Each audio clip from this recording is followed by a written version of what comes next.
Ash class. Hi Elm class. I hope you're well. I hope you are busy at home. I hope you are staying safe and spending some lovely time with your families. We really miss you at school, and the teachers thought it would be a lovely idea if we could record ourselves reading stories to you so that you could still listen to those while you're at home, because I really miss reading you stories because I know how much you enjoy it. So I've chosen a book today that you already know. I thought it might be nice for you to hear it again. It's the story of The Lighthouse Keeper's Lunch by Rhonda and David Armitage, and I am reading this with permission from Scholastic, who are the publishers. Are you ready? You could even join in if you remember the words. Once there was a lighthouse keeper called Mr. Grinling. At night time he lived in a small white cottage perched high on the cliffs. In the daytime he rode out to his lighthouse on the rocks to clean and polish the light. Mr. Grinling was the most industrious lighthouse keeper. Come rain or shine, he tended his light. Sometimes at night, as Mr. Grinling lay sleeping in his warm bed, the ships would toot to tell him that his light was shining brightly and clearly out to sea.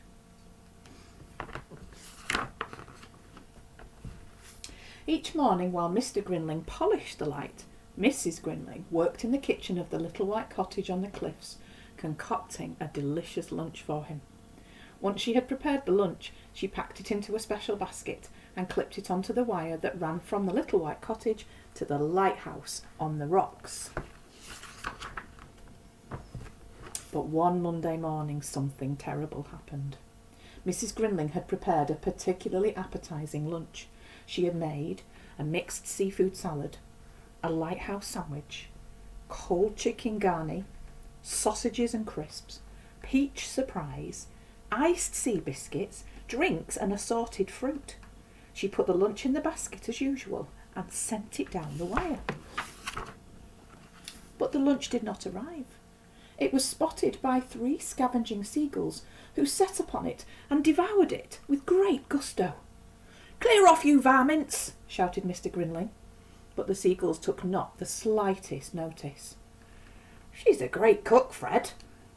"Scrumptious lunch, Tom." "This is an excellent peach surprise, boys."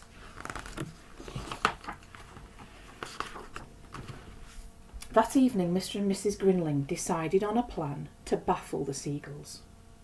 "Tomorrow I shall tie the napkin to the basket," said Mrs. Grinling.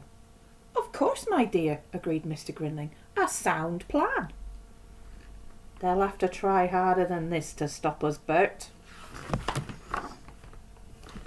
On Tuesday evening Mr. and Mrs. Grinling racked their brains for another plan. "They're a brazen lot, those seagulls," said Mrs. Grinling.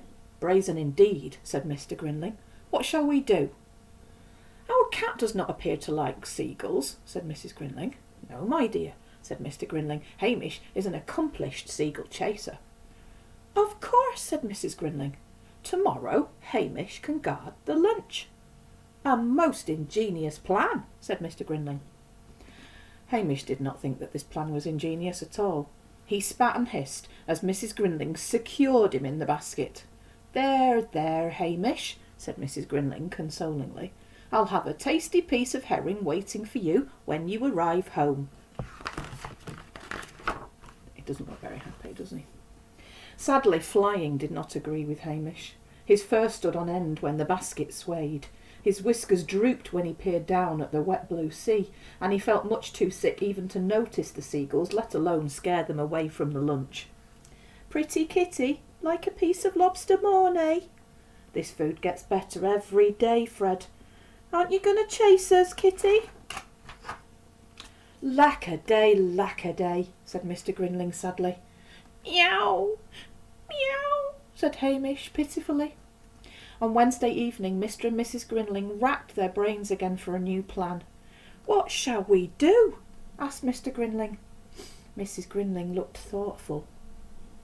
"I have it," she exclaimed. "Just the mixture for hungry seagulls." "Indeed, my dear," said Mr. Grinling. "What have you in mind?" Wait and see, said Mrs. Grinling. Wait and see.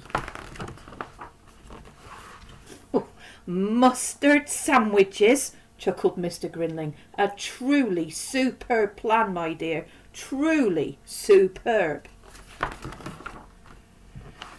On Thursday morning, Mrs. Grinling carefully packed the mustard sandwiches and sent them off down the wire to the expectant seagulls. Yuck!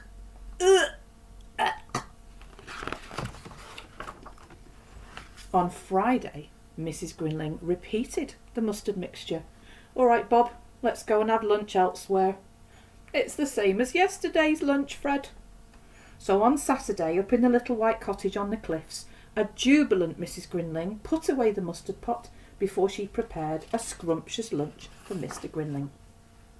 While he waited for his lunch down in the lighthouse on the rocks, Mr. Grinling sang snatches of old sea shanties as he surveyed the coastline through his telescope.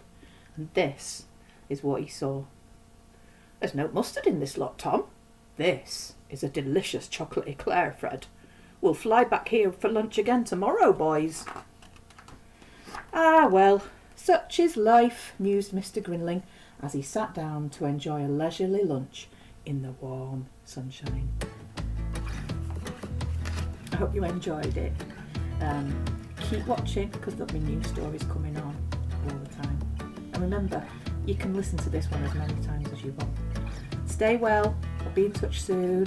Miss you all loads. See you soon.